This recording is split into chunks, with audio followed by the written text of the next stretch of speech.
City India news Telugu.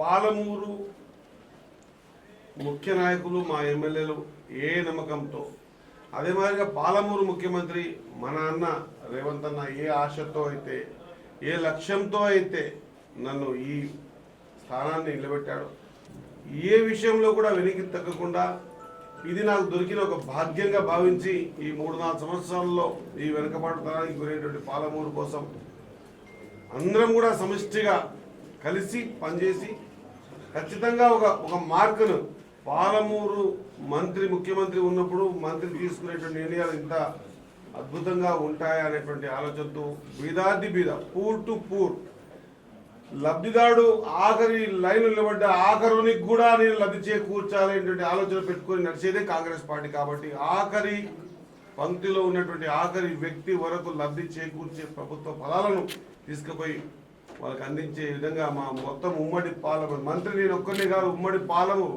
ఈ animal husbandry శాఖ వచ్చింది నాకు కాదు, పాలమూరు జిల్లాకు వచ్చింది. కాబట్టి పాలమూరు జిల్లా పాడి పరిశ్రమల జిల్లా, వెనుకబాటుతనముల జిల్లా.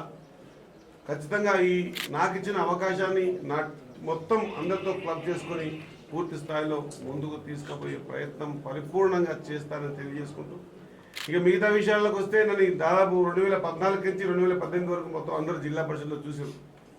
ఆ రోజు నా మీద దాడి జరిగినా, నా మీద కేసులు పెట్టించినా, నన్ను కొట్టించినా, బెడబెట్టి బయటికి నూకినా కూడా ఎక్కడ కూడా ఏ విషయంలో కూడా బెండ్ కాకుండా ప్రజలకు అవసరం ఉన్నటువంటి ప్రతి చిన్న విషయాన్ని సందర్భాన్ని కూడా ఆ ఉమ్మడి జిల్లా పరిషత్ ఒక అద్భుతమైనటువంటి, ఈరోజు అసెంబ్లీ కూడా అంత గంభీరంగా జరుగుతుంది, అంతకంటే గంభీరంగా జరుగుతున్నటువంటి ఉమ్మడి పాలమూరు జిల్లా పరిషత్ మీటింగ్లో ప్రజల గొంతై ప్రజల కోసం 5 సంవత్సరాలు ఎన్ని కష్టాలు పెట్టినో నా మీడియా సోదరులకు అందరికీ తెలుసు. ఇవన్నీ కూడా ఆ రోజున మాట్లాడి ఎక్కడ కూడా శ్రీహరికి ఏమో కావాలని కాదు, పేదోడికి కావాలని చెప్పేసి ఆ రోజు రైతాంగం లేదా రైతులు బోర్లు, లీజులు, నీళ్లు, బోర్లు, ట్రాక్టర్లు దాళ్ళ విషయంలో చేసుకోవడం కోసమే ఆ రోజు పోరాటం చేసినాం. మరి అటువంటి పోరాటం చేసినటువంటి సందర్భాన్ని మరొకసారి గుర్తు చేసుకుంటూ ఇప్పుడున్న పరిస్థితుల్లో ఒక మంచి అవకాశం వచ్చింది. కాబట్టి ఖచ్చితంగా వెనుకబాటుతనం గురించి, ఈ జిల్లాకు సంబంధించి ప్రతి సందర్భం గురించి మన జిల్లా మన ముఖ్యమంత్రి గారు ఉన్నారు. కాబట్టి ఖచ్చితంగా వడ్డించేటోడు మనోడైతే ఏ కొనకున్నా వడ్డిస్తగలుగుతారని చెప్పేసి అంటారు కదా, ఆ నానుడితో మా ఉమ్మడి పాలమూరు జిల్లా ప్రజల తరఫున, ఎమ్మెల్యే తరఫున ముఖ్యమంత్రి గారికి నా హృదయపూర్వక ధన్యవాదాలు తెలియజేస్తా ఉన్నా. సామాన్యునిగా ఉండి ఈరోజుకి వచ్చిన నా శేష జీవితం కూడా సామాన్యునిగా గడపాలని నా కోరిక. కాబట్టి దయచేసి అంగు ఆర్భాటాలకు పోకుండా, మిగతా దేశాలకు పోకుండా, దేశాలకు పోకుండా మనం ఎంత చేయగలుగుతామనేది కాన్సెప్ట్తోనే ముందుకు పోవాలని ఆశతో ఉన్న వ్యక్తిగా మీ అందరితో కోరుతా ఉన్నా. సమస్య ఎంత గంభీరమైందైనా సరే ఎక్కడి వరకన్నా వెళ్ళడానికి సిద్ధంగా ఉన్నా, లేదా ఒక 10 మెట్లు దిగితే పని అవుతుందంటే 100 మెట్లు దిగి కూడా పని చేయించడానికి సిద్ధంగా ఉన్నాం.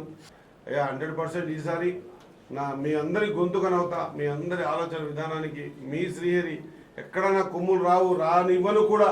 నేను కౌన్సిలర్ ఉన్నప్పటికీ 96లో కౌన్సిలర్ ఉన్నప్పటికీ 2023 ఎమ్మెల్యే అయిన తర్వాత ఇప్పుడు మంత్రి అయినా కూడా మీ శ్రీహరినే ఉంటాడు. డేట్ మారుండొచ్చు, పదవి మారుతుండొచ్చు, కానీ శ్రీహరి మిగులుతాడు అన్నమాట ప్రతి ఒక్కరికి చెప్పడం జరిగింది.